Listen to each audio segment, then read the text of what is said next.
Dios les bendiga, amada iglesia. Dios bendiga también a nuestro hermano Pablo, ¿cierto?, que está coordinando el culto de hoy. Qué maravilloso es cuando hablamos de Cristo. En la cena antes del culto, ¿cierto?, hablamos de Cristo. El pastor Cristian habló de Cristo, el hermano Pablo también, con un hermoso devocional habló de Cristo. Y sigamos hablando de Cristo, que es cierto de quién debemos predicar, de quién debemos hablar, porque es quien llena nuestra vida de tanta misericordia, de tanto amor. Así que hablemos de Cristo. Les invito a abrir sus Biblias en Romanos. Estamos, ¿cierto?, estudiando domingo a domingo esta epístola, ¿cierto?, del apóstol Pablo a la iglesia que se encontraba en Roma. Y llegamos a este capítulo 5, ya el domingo pasado, ¿cierto?, nuestro pastor Alexis habló de los primeros 11 versículos. Yo quiero finalizar este día, este capítulo 5. El tema de este pasaje, de este capítulo, es tan denso en su contenido, y de hecho es uno de los más densos que hay en la carta de Pablo a los romanos. Pero sin embargo, a pesar de su densidad, el tema es increíblemente simple. Es muy sencillo lo que trata este capítulo. Porque el tema de toda esta sección es que así como el pecado y la muerte vinieron, ¿cierto?, por medio de Adán, así también la vida y la justificación vinieron por medio de Jesucristo. ¿Ven lo simple de esto? Es muy sencillo. El pecado y la muerte entraron por Adán y la vida y la justicia vinieron por Jesús.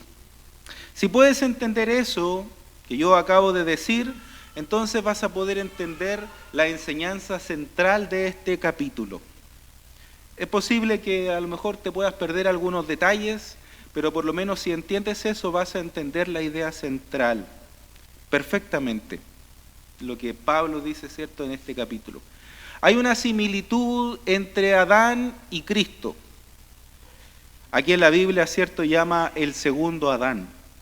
Y al mismo tiempo de que hay una similitud, hay también una diferencia abismal entre uno y otro. A eso se refiere Pablo cuando dice en el versículo 14 de Romanos 5 que Adán es una figura. Literalmente es un tipo de Cristo. Adán fue un personaje histórico real. De hecho, la historicidad de Adán es necesaria para poder entender este pasaje y para aceptar la enseñanza que este pasaje trae a nuestras vidas. Adán fue un personaje histórico real, de carne y hueso, como tú y como yo, pero que prefigura a Cristo en el sentido de que ambos impactaron a toda la raza humana. Uno, para mal, ya sabemos, ¿cierto?, que fue Adán, y el otro para bien, que es Jesús. Lo que Adán hizo afectó a todos los que venían después de él, a todos sus descendientes, a toda la humanidad. Lo que hizo Jesús trae bendición sobre todos los que están unidos a él a través de la fe.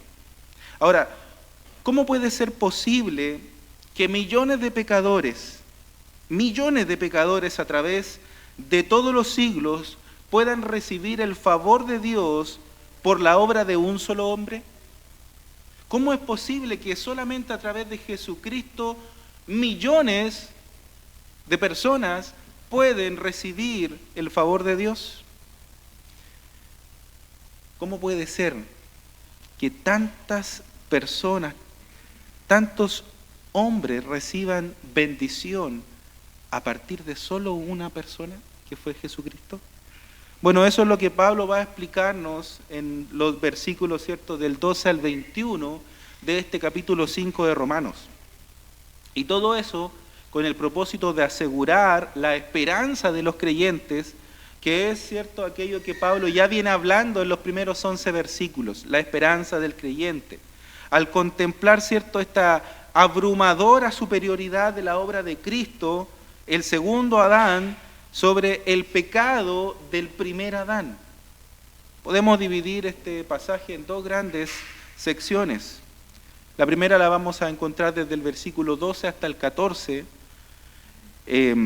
donde Pablo, cierto, nos muestra que el reino del pecado y de la muerte entraron al mundo por causa de la desobediencia de un solo hombre, el primer Adán. Versículo 12, dice: por tanto, como el pecado entró en el mundo por un hombre, y por el pecado la muerte, así la muerte pasó a todos los hombres, por cuanto todos pecaron. Si alguna vez usted se ha preguntado por qué el mundo está tan mal, aquí está la respuesta. Pablo resume la historia de la degradación humana en 3 pasos descendentes. El primer paso, el pecado entró en el mundo. El segundo, por causa del pecado entró la muerte. Y el tercero es que la muerte se extendió a todos los hombres por cuanto todos pecaron.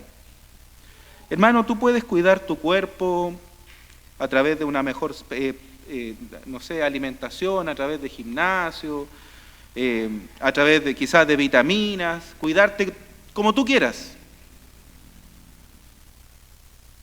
Y eso te va a ayudar a tener mejor salud, a pasar mejores días. Pero la muerte va a llegar igual. La muerte va a llegar igual a tu vida. Hagas lo que hagas, va a llegar igual. Tal vez vas a llegar con un mejor cuerpo, pero vas a llegar igual a la muerte.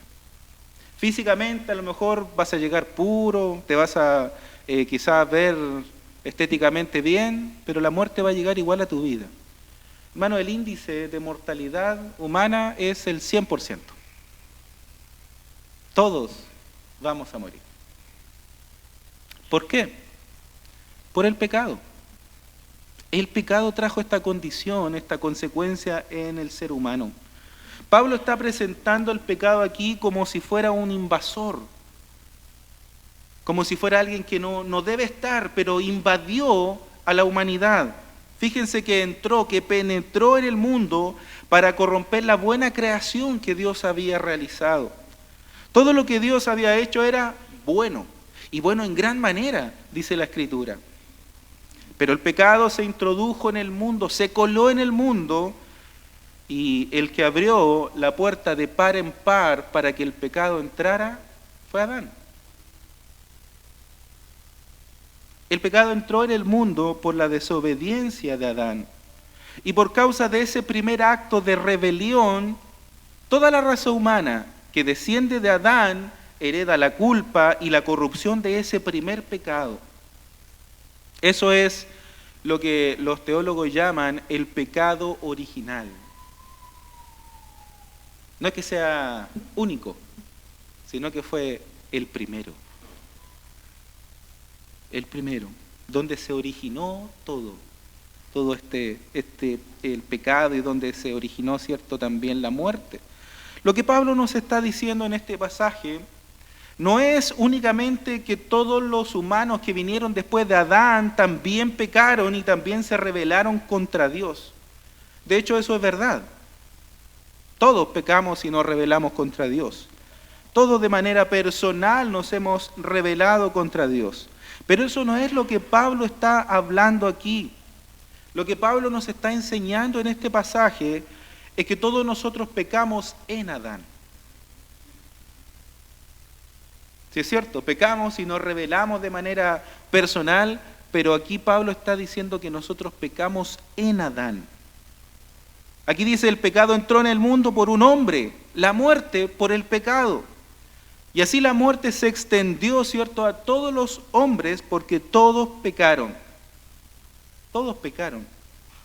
¿Qué es lo que Pablo quiere decir con esta frase? Bueno, la palabra pecaron, este verbo pecaron, en el texto original en griego, se encuentra en un tiempo que es muy particular en ese idioma, que señala una acción única que se llevó a cabo en el pasado. Lo que Pablo está diciendo en el texto es que en ese momento histórico en que Adán pecó, todos pecaron en él. Él nos representó a todos nosotros. Por lo tanto, nosotros pecamos también en Adán, porque Él nos representó en ese momento de la historia.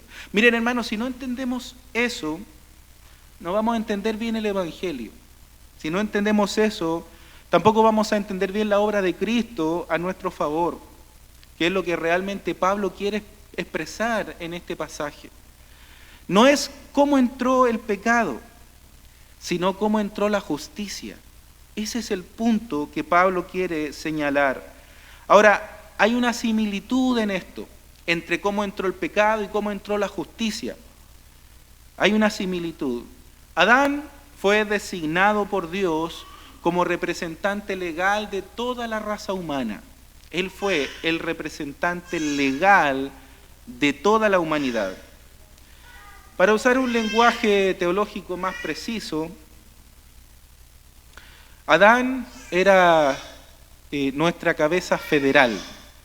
¿Qué significa eso? La palabra federal proviene del latín que significa pacto.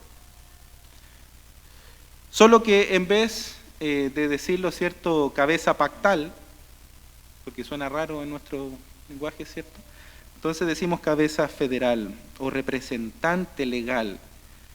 Dios siempre ha tratado con la raza humana a través de pactos por medio, ¿cierto?, de un mediador, por medio de un representante. Ese es el modo de operar de Dios que vemos en la Escritura. Bueno, la cabeza o representante legal es una persona que a través de una relación de pacto sustituye a otra y representa a otra.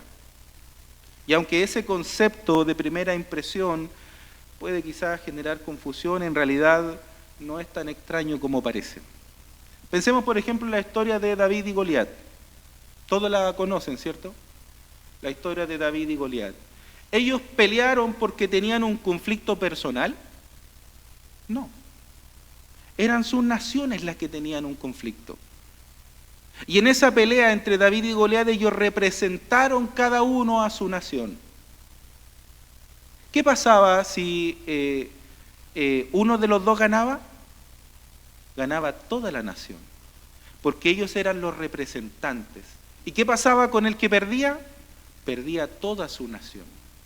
De eso estoy hablando. Adán nos representó legalmente a toda la humanidad. Lo que él perdió, lo perdimos todos. Todos. Absolutamente todos. Otro ejemplo que podemos usar quizá más de nuestros tiempos es que si un gobernante, un presidente, un rey le declara la guerra a otro rey, ellos son representantes. Quien gana esa guerra, ese conflicto, gana toda la nación.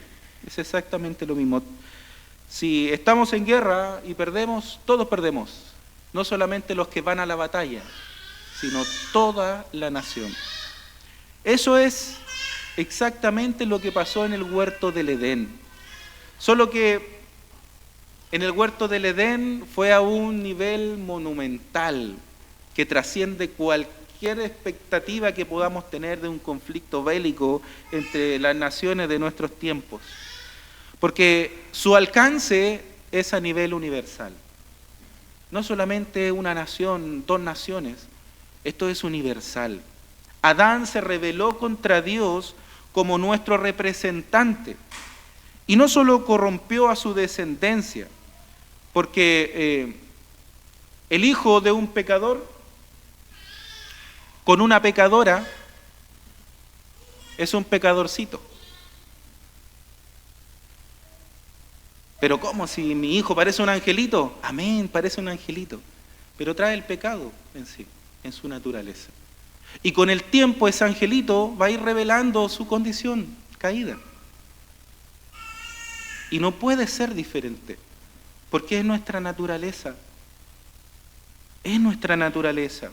Tenemos una naturaleza pecaminosa que tarde o temprano se va a desarrollar en los niños y van a comenzar a pecar. Pero no fue solamente que la corrupción se traspasó a su descendencia, sino también la culpa fue traspasada. Adán nos involucró en esa declaración de guerra contra Dios. Todos estábamos representados en Adán. Y aunque tú y yo somos responsables de nuestros propios pecados y tenemos, cierto, que dar cuenta por nuestros propios pecados, al mismo tiempo pertenecemos a una raza culpable y corrupta por causa del pecado de Adán. Todos nosotros. Y ese es el énfasis que Pablo les da a todo el pasaje. En el versículo 15, Pablo nos dice que por la transgresión de uno murieron los muchos. En el versículo 16 dice que el juicio surgió a causa de una transgresión. En el versículo 17 dice que por la transgresión de uno solo, reinó la muerte. En el versículo 18 dice que una transgresión resultó en condenación para todos los hombres. Y en el versículo 19, Pablo corona esto diciendo que por la desobediencia de un hombre, los muchos fueron constituidos pecadores. Se repite esto. Por uno fuimos pecadores. Por el pecado vino la muerte. Esto es lo que Pablo está diciendo. O sea, hermano, tú no eres pecador porque pecas. Tú pecas porque eres pecador. Es tu naturaleza. Es nuestra naturaleza el pecado. Pecador me engendró mi madre, dice David en el Salmo 51. El pecado de Adán le fue imputado a toda la raza humana por cuanto en Adán fuimos nosotros representados allí en el huerto. Imputar significa acreditar. Puede que esto les parezca un arreglo injusto porque algunos de ustedes dirán, no, pero cuando hay un presidente es el pueblo, ¿cierto? La nación quien elige a su representante. Y yo no elegí a Adán. ¿Usted cree que alguien, además de Adán, o alguien habría actuado mejor que Adán? ¿O usted cree que usted habría hecho algún cambio? Ninguno de nosotros. Todos habríamos desobedecido a Dios. Todos. Y por lo tanto Adán fue quien nos representó. Ahora, aunque parezca injusto, Dios todo lo que hace es justo. Y yo quiero que podamos entender más adelante, ¿cierto?, que es una buena noticia. Es bueno que Dios haya elegido a alguien que nos represente. Es bueno que haya existido un Adán, porque de no haber sido así, tendríamos que representarnos solitos. Y sabemos que solos no podemos. Sabemos que si tenemos que representarnos nosotros ante el tribunal de Dios, entonces no habría salvación para nadie. Nadie podría ser salvo. De manera que todos pecamos en Adán, como Pablo, ¿cierto?, pasa a explicar ahora en los versículos 13 y 14, que dicen, pues antes de la ley había pecado en el mundo, pero donde no hay ley no se inculpa de pecado. No obstante, reinó la muerte desde Adán hasta Moisés, aún en los que no pecaron a la manera de la transgresión de Adán, el cual es figura del que había de venir. El argumento de Pablo es algo como esto. Donde no hay una ley explícita, no se puede acusar a nadie de haber violado la ley, porque no existe la ley. Eso es lo que Pablo está diciendo. Pero sin embargo, a pesar de que no había ley, antes de que Moisés, ¿cierto?, recibiera la ley, no solamente había pecado en el mundo, sino que también había muerte. Es decir, no estaba la ley, pero las consecuencias del pecado existían igual aunque no hubiera una ley. Había pecado y estaban las consecuencias del pecado, que era la muerte. Todos murieron. Todos, desde Adán hasta Moisés, todos murieron. Es verdad que la ley moral estaba escrita en sus corazones, en los corazones de los hombres, y por eso fueron sentenciados culpables. Y por eso padecieron el castigo del pecado, que es la muerte. Pero Pablo dice que ninguno de ellos, versículo 14, pecó con una transgresión semejante a la de Adán. Ninguno pecó de la manera de Adán. Es decir, ninguno de ellos transgredió un mandamiento explícito de parte de Dios como Adán lo hizo en el huerto del Edén. Porque la ley, ¿cierto?, no había venido. Por lo tanto, no había una ley que incumplir. No había una ley. Sin embargo, ellos igual eran pecadores. Y por eso todos murieron. No solamente por violar sus propias conciencias. Cada vez que pecaban y la ley que estaba escrita en sus corazones, como dice Pablo en Romanos 2, 14 y 15, todos ellos murieron porque eran miembros de la raza que estaba condenada a muerte por causa del pecado de su primer representante, que fue Adán. Todos estaban condenados y culpables de pecado. Aun cuando no existía una ley, eran culpables a través de su representante y porque además ellos mismos eran pecadores. Y había una ley escrita en el corazón. Yo sé que el pasaje tiene de repente demasiadas ideas, no quiero enredarnos, pero esa es básicamente la idea que Pablo quiere transmitirnos aquí. No había ley, pero sí había pecado. Y con el pecado su consecuencia que era la muerte. No solo porque la ley había sido escrita en el corazón, sino porque es que todos nosotros ahora nacemos a semejanza de Adán, como dice Génesis 5. Adán fue creado a imagen de Dios, pero toda la raza humana, descendiente de Adán y Eva, a semejanza, ¿cierto?, de Adán, es su naturaleza caída, y por eso todos morimos. Todos morimos. Y entre Adán y Moisés también todos murieron. Pero la gloria al Señor es que esta no es toda la historia. Gracias a Dios y gloria a Dios que esa no es toda la historia. No se acaba allí, ni siquiera la parte más importante de la historia. Como continúa Pablo enseñando en los versículos del 15 al 21. Y eso nos lleva a nuestro segundo punto de estudio. Así como el reino del pecado y la muerte entraron al mundo por causa del pecado, ¿cierto?, del primer Adán que nos representó, de una manera, pero mucho más gloriosa, mucho más grande, el don de la gracia, de la vida y la justicia vinieron por causa de nuestro Señor Jesucristo. De una manera mucho más gloriosa. Hay una semejanza, ¿cierto?, entre Adán y Cristo. Hay una semejanza, como dice Pablo en el versículo 14. Adán es la figura de aquel que había de venir.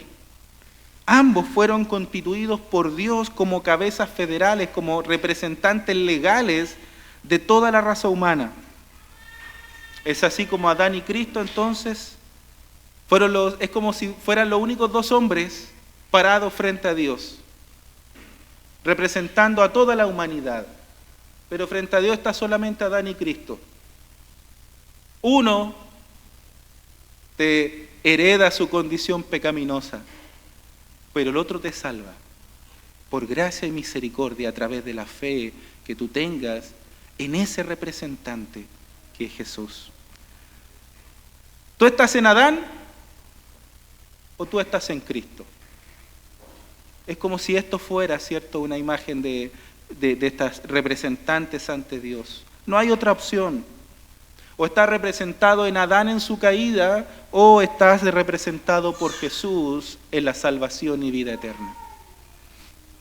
Pero el impacto de Cristo en el mundo, hermanos, es inmensamente superior al impacto que Adán provocó. Como dice Pablo en el versículo 15, pero el don no fue como la transgresión. Aquí Pablo está diciendo, hay una semejanza, pero no fue igual. No fue igual. Sí existe una semejanza, ¿cierto?, entre los dos, pero la diferencia es mucho más profunda. Por un lado, lo que hizo Adán es catalogado como transgresión. Adán decidió voluntariamente traspasar el límite que Dios le había impuesto para reafirmar su autonomía y su independencia de Dios.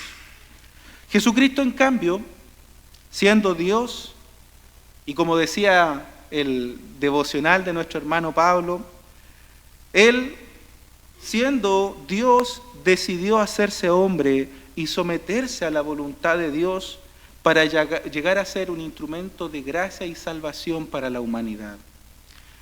Por la transgresión de Adán murieron los muchos, dice la Escritura. Mientras que por la gracia de Cristo, los creyentes reciben nada más y nada menos que el don de la vida eterna, que es vida en abundancia, una vida que no merecemos a través de nuestros pecados, pero Cristo en su obra redentora, Él nos regala ese don. Veamos el versículo 15 completo. Pero el don no fue como la transgresión, porque si por la transgresión de aquel uno murieron los muchos, abundaron mucho más para los muchos la gracia y el don de Dios por la gracia de un hombre, Jesucristo. Pablo parece que no encuentra palabras en su vocabulario, parece que se le acabó el diccionario. Si morimos en Adán, ¿cierto? Morimos todos, ¿cierto? La humanidad fue representada en Adán, por lo tanto, morimos en Adán. Pero la vida que tenemos en Cristo nos da algo más que vivir, nos da la vida eterna en Cristo. Es una vida en abundancia. Eso es lo que Pablo dice allá en el capítulo 6, versículo 23. Es una vida en abundancia. ¿Qué dice Romanos 6, 23? Porque la paga del pecado es muerte, mas la dádiva de Dios es vida eterna en Cristo Jesús, Señor nuestro. Fíjense, hermanos, nosotros merecemos la muerte. La merecemos. No merecemos la vida. Es una dádiva. La vida es un regalo de Dios. Esta vida eterna es un regalo que Dios nos hace, pues no la merecemos, pero Él nos la regala. Por otra parte, sigue diciendo Pablo en Romanos 5, 16, y con el don no sucede como en el caso de aquel uno que pecó, porque ciertamente el juicio vino a causa de un solo pecador para condenación, pero el don vino a causa de muchas transgresiones para justificación. ¿Qué está diciendo Pablo aquí? Es simple, hermanos. Pablo nos está diciendo, déjenme enseñarle la matemática de Dios. Por el pecado de uno, todos fuimos condenados, o los muchos fueron condenados y fueron condenados a muerte. Un solo pecado trajo muerte a todos. Entonces, ¿qué pasa con muchos pecados? Si un solo pecado cambió nuestra condición y nuestra naturaleza y nos condenó a todos, ¿qué piensa usted, según nuestra lógica y matemática nuestra, que podría ser muchos más pecados?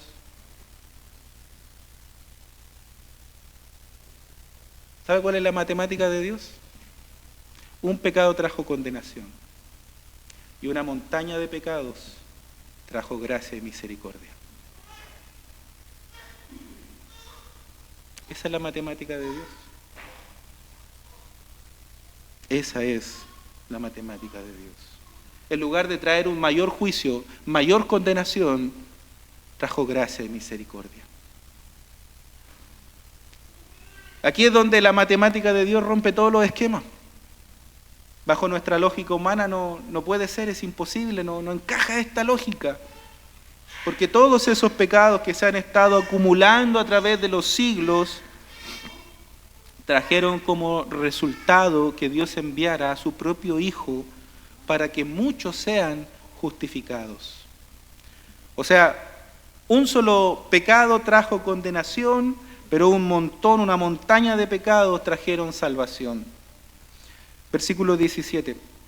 Pues si por la transgresión de uno solo reinó la muerte, mucho más reinarán en vida por uno solo, Jesucristo, los que recibieron la abundancia de la gracia y del don de la misericordia. Hermanos, esa montaña de pecados que se han acumulado a través de los siglos, trajo como resultado una montaña de gracia que es infinitamente mayor a las consecuencias de un solo pecado en Adán. ¿Qué está diciendo Pablo? Por medio de la transgresión de Adán reinó la muerte, pero por medio de Cristo nosotros los creyentes reinaremos en vida. No se trata simplemente de que antes estábamos muertos y ahora estamos vivos. Esto es más allá, es mucho más profundo.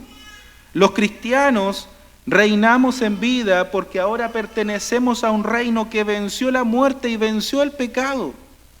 El reino de nuestro Señor Jesucristo, que venció el pecado y sus consecuencias. De ese reino somos parte.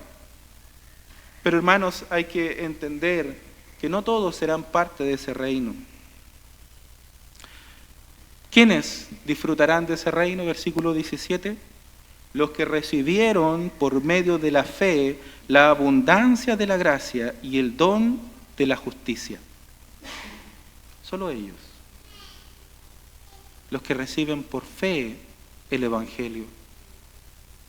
Los que reciben por fe a Jesucristo. Hermanos, toda la raza es condenada en Adán, pero no toda la raza humana se salva en Cristo. Solo aquellos que reciben por fe el don de la vida eterna. Ese regalo de salvación que Dios nos ofrece en el Evangelio. ¿Y qué es lo que Dios nos ofrece en el Evangelio? Contar como nuestra la justicia de Cristo. Que la justicia que Cristo vino a realizar, vino a mostrar, y su obediencia al Padre se nos atribuye a nosotros. Sin hacer nada, simplemente porque Él nos imputa la justicia y la obediencia de Jesús. Versículo 18 dice, así que como por la transgresión de uno vino la condenación a todos los hombres, de la misma manera por la justicia de uno vino a todos los hombres la justificación de vida.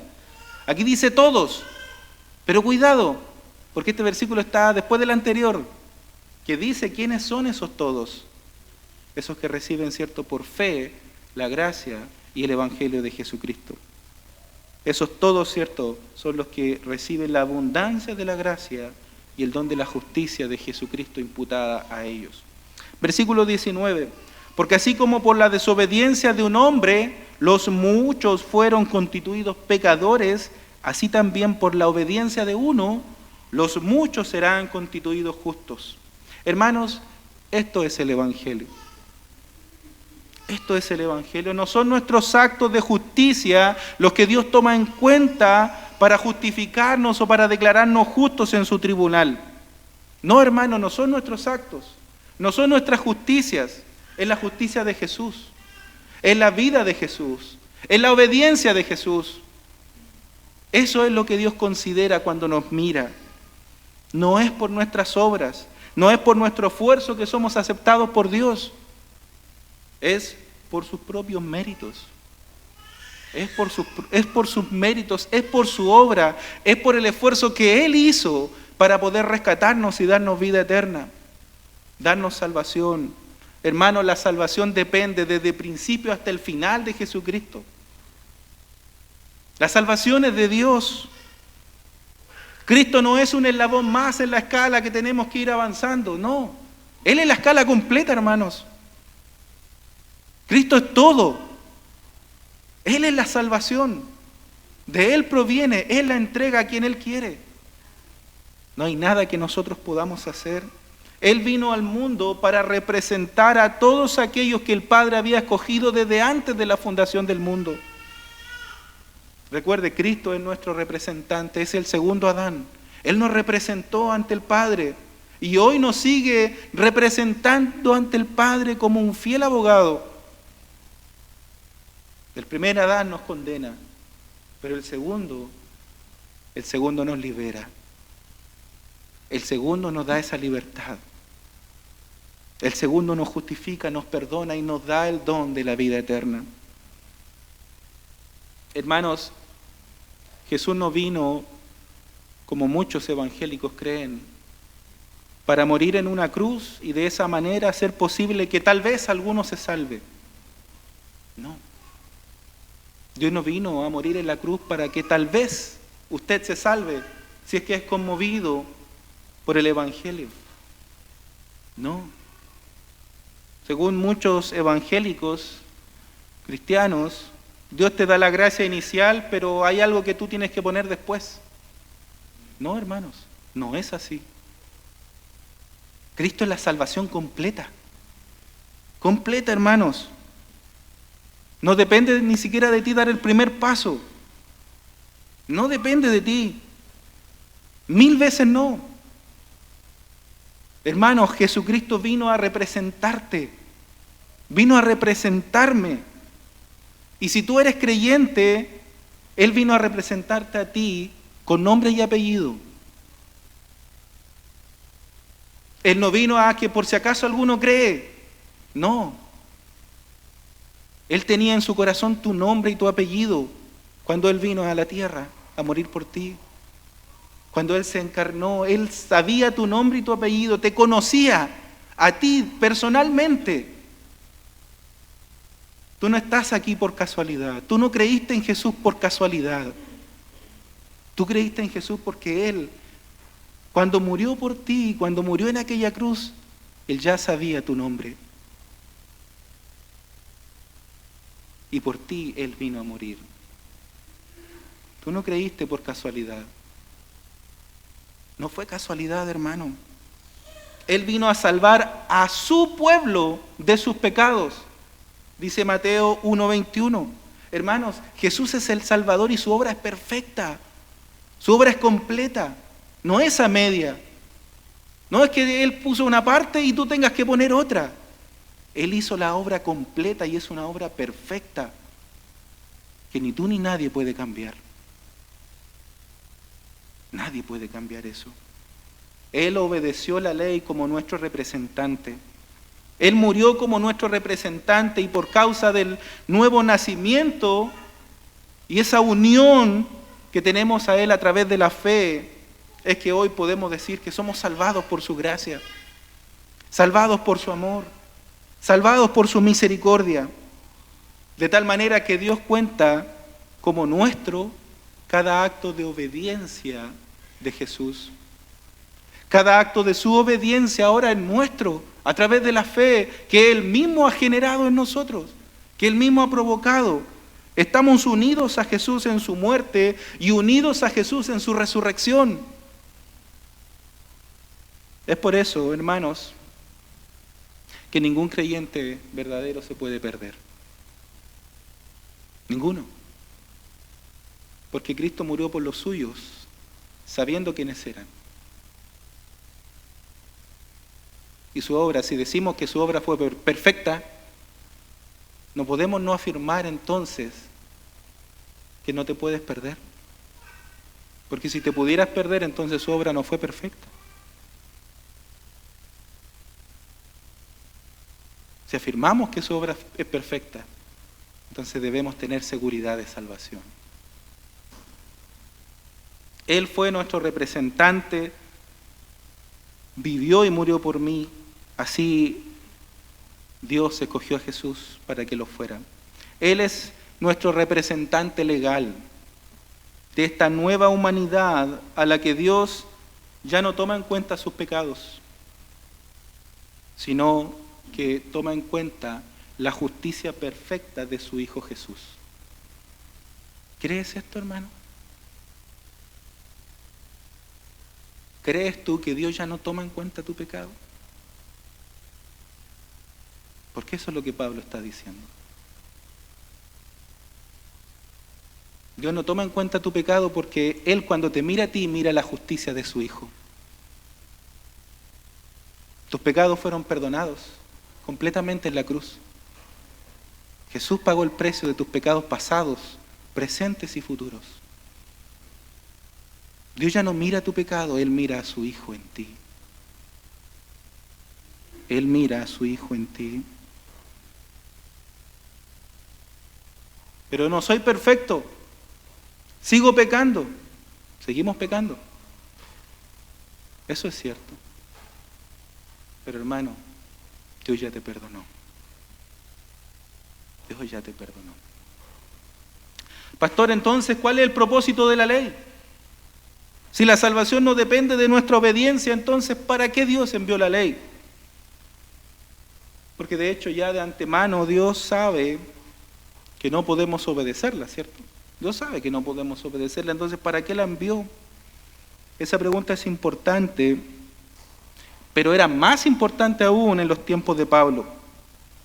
Porque la razón por la que los judíos creían que Dios había enviado la ley, estos judíos pensaban que Dios envió la ley para frenar el pecado. Los judíos pensaban esto y aún hoy día en nuestros tiempos la gente piensa que la ley es para frenar el pecado. La ley de la Escritura, la ley de Dios. Como para que aumentara la justicia frenando el pecado. Pero hermanos, eso no fue así. Somos pecadores. Vino Moisés. Recuerden, somos pecadores desde antes. Porque los que pecaron o los que vivieron desde Adán hasta Moisés igual fueron pecadores. Y sufrieron las consecuencias del pecado. Ahora viene Moisés y trae los mandamientos y de esa manera Él va a frenar el pecado. No, hermanos, no es lo que Pablo dice aquí. Es todo lo contrario, de hecho. La función de la ley no es frenar el pecado, es hacerlo más evidente. La función de la ley no es frenar el pecado, es que el pecado sea evidente para el pueblo. La ley acusa, la ley pone en evidencia quiénes somos y dónde estamos frente a Dios.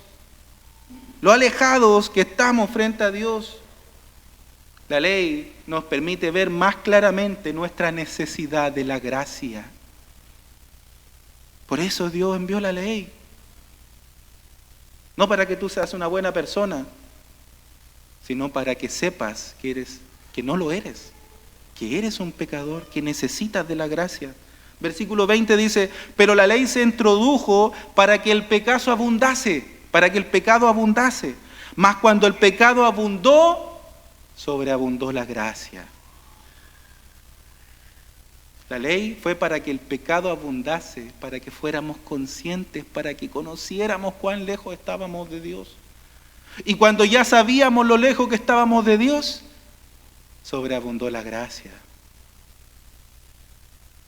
Cuanto más pecadores nos supimos, nos conocimos, es cuando Dios derramó sobreabundantemente su gracia a través de Jesucristo.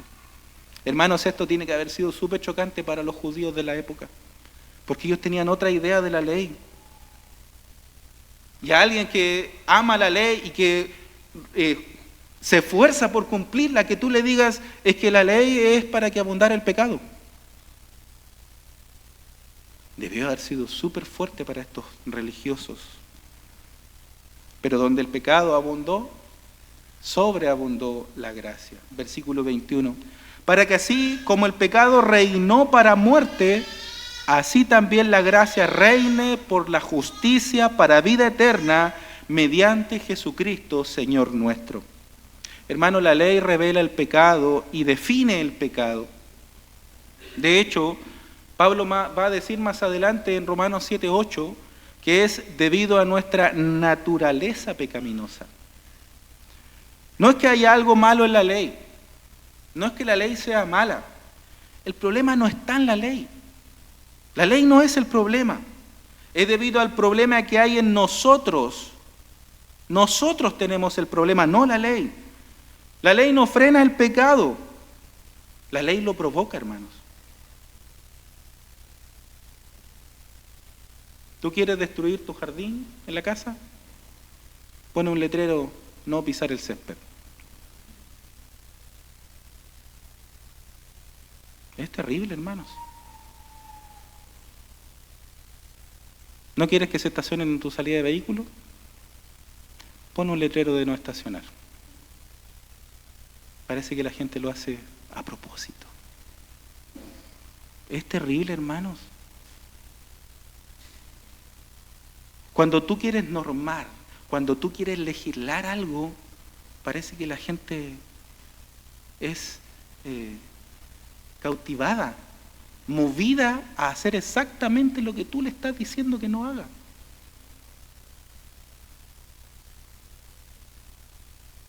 ¿O nunca ha cruzado a mitad de cuadra?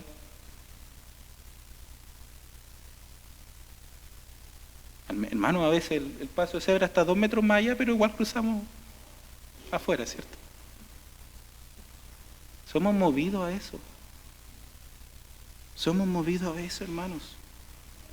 Pero cuando nos miramos en el espejo de las demandas de la ley y de nuestra incapacidad de obedecerla, ¿quién ama a Dios con todo su corazón? ¿Quién ama a Dios con todas sus fuerzas, con toda su alma? ¿Quién ama a Dios con toda su mente? ¿Hay alguno aquí? ¿Hay alguno aquí que ama a Dios con todo su corazón, con toda su alma, con toda su mente y con todas sus fuerzas, al nivel de cumplir sus demandas? Por lo menos no hay ningún mentiroso.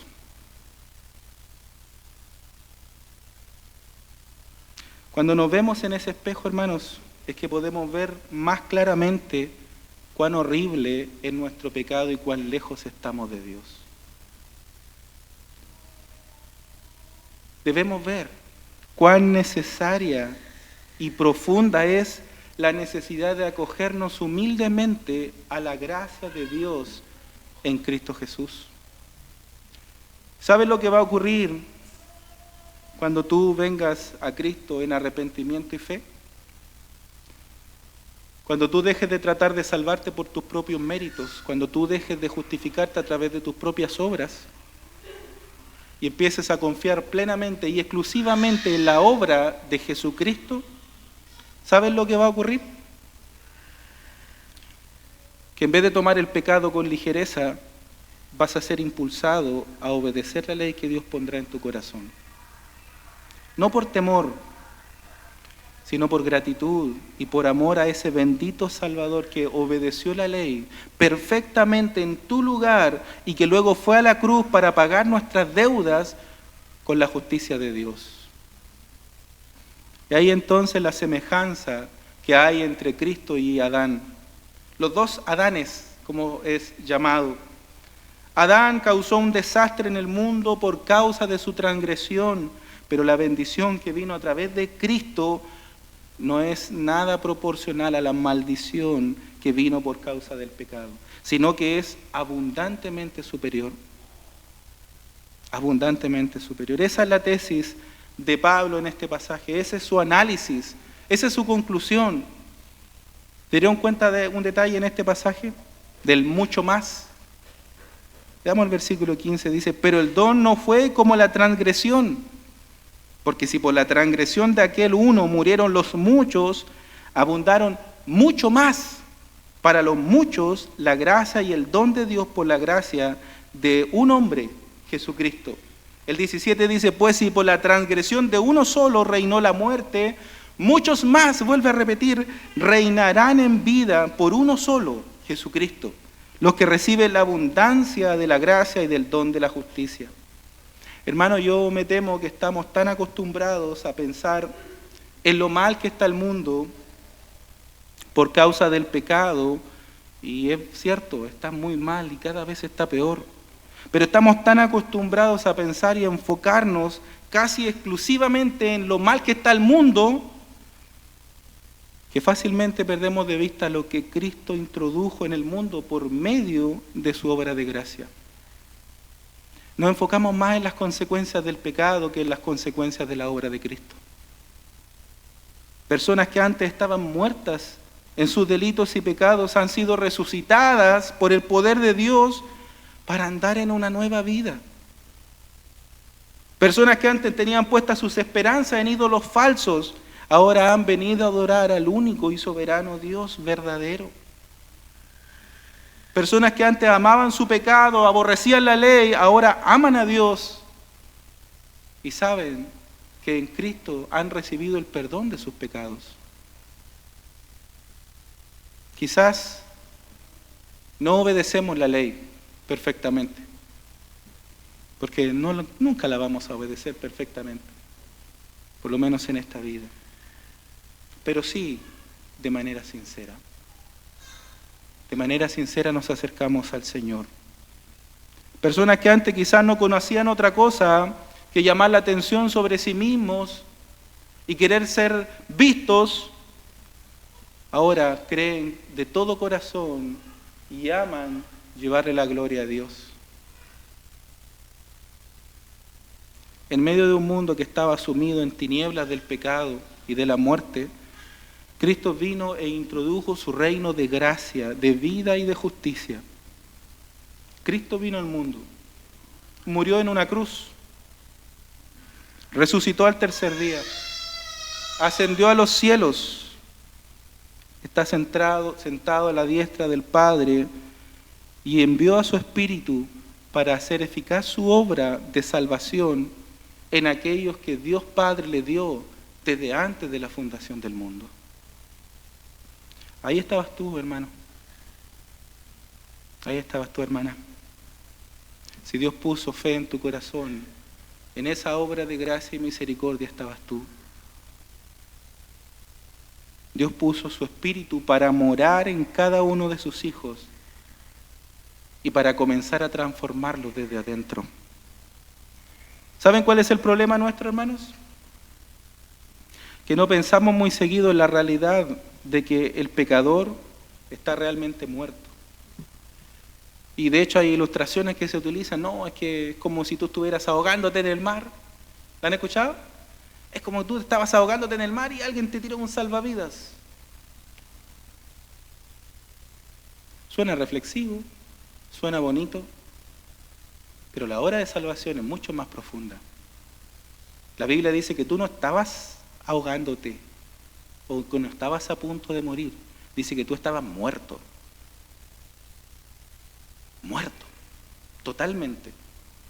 No estabas en medio del mar suplicando ayuda, tú estabas muerto y en lo profundo del mar, sin ninguna posibilidad de salir, sin vida en ti, sin latido en tu corazón.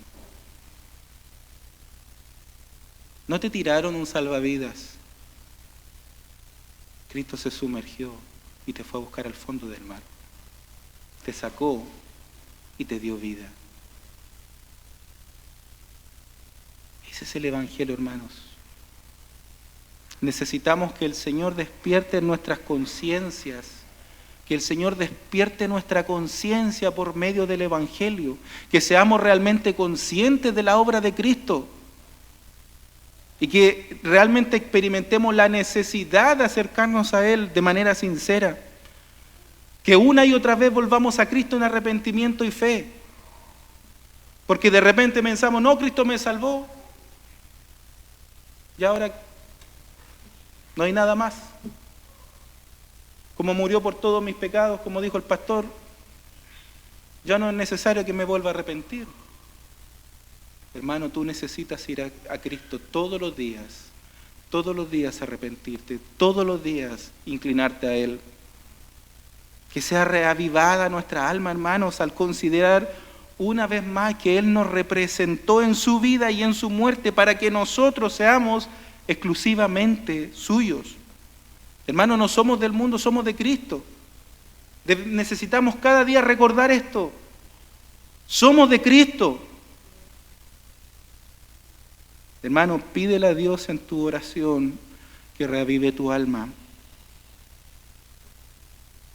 Y como dicen muchos, que te devuelva tu primer amor. La iglesia, hermano, necesita un avivamiento. Pero ¿sabes qué? Ese avivamiento no comienza en el que está al lado. No comienza con el que está sentado a tu lado. Comienza contigo. Tú debes experimentar un avivamiento. Tú debes rendirte verdaderamente a Dios. Conocer tu estado y buscar a Dios en arrepentimiento y fe. Aplícate una y otra vez ese evangelio, ese glorioso evangelio de la gracia de Dios. y aférrate a la promesa del perdón. Hermano, no te conformes con la mediocridad espiritual. Porque Cristo vino a darnos vida y nos vino a dar vida en abundancia. Todo lo que tienes, en todo lo que se cimenta tu esperanza, te lo ha dado Dios. No hay mayor motivo para poder tú rendirte a Él y buscarlo todos los días. Y ahora debemos hacernos una pregunta básica y fundamental. Y esa pregunta es para todos. A los que pertenecen a la iglesia y a aquellos que no pertenecen a la iglesia, nuestras visitas. ¿Cuál de los dos Adanes te representa?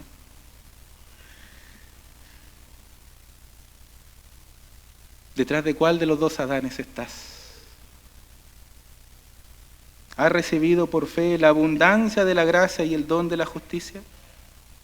¿O sigues confiando en tu propia decencia, en tus propios méritos y en tus propios esfuerzos para ser aceptado por Dios? ¿Es el pecado un problema para ti? Ojo con esta pregunta. ¿El pecado es un problema para ti? Porque si el pecado sigue siendo un problema para ti, es mi deber decirte que Cristo aún no es tu representante. Porque si Cristo te representa, tu pecado ya no debería tener el poder sobre ti. Y tu pecado ya no es un problema para ti, porque tú sabes que en Cristo ya fuiste perdonado. En Cristo ya fuiste perdonado. Tal como lo vamos a ver el próximo domingo en el Pastor Cristian, cuando empecemos, ¿cierto?, el capítulo 6 de Romanos, vamos a ver esta temática. Recuerden, hermanos, que fue por la obediencia de uno, nuestro Señor Jesucristo, que los muchos serán constituidos justos. No es por tus obras, no es por tus méritos, es por la obra de Cristo Jesús. Hermano, ampárate en la fe, en ese bendito Salvador. Hermanos, es por la fe que Dios nos perdona y nos acepta como hijos. Es únicamente por medio de la fe en Jesucristo. Te invito a ponerte en pie, vamos a orar.